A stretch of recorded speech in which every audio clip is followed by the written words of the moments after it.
السلام علیکم ورحمۃ اللہ وبرکاتہ۔ اعوذ باللہ من الشیطان الرجیم، بسم اللہ الرحمن الرحیم۔ محترم سامعین، میں امید کرتا ہوں آپ سب خیریت سے ہوں گے۔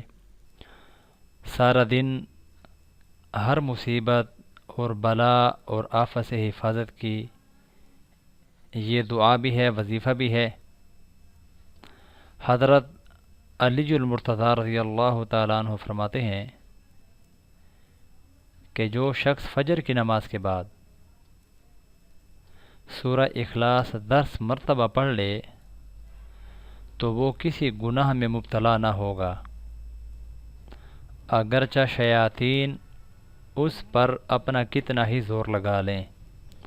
بحوالہ کتاب اہل بیت اطہار کے آزمودہ وظائف صفحہ 70۔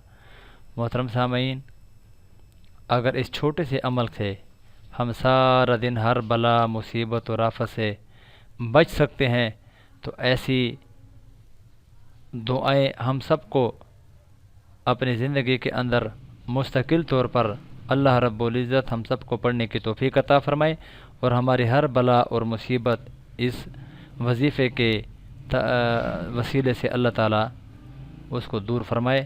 اللہ ہم سب کا حامی و ناصر ہو۔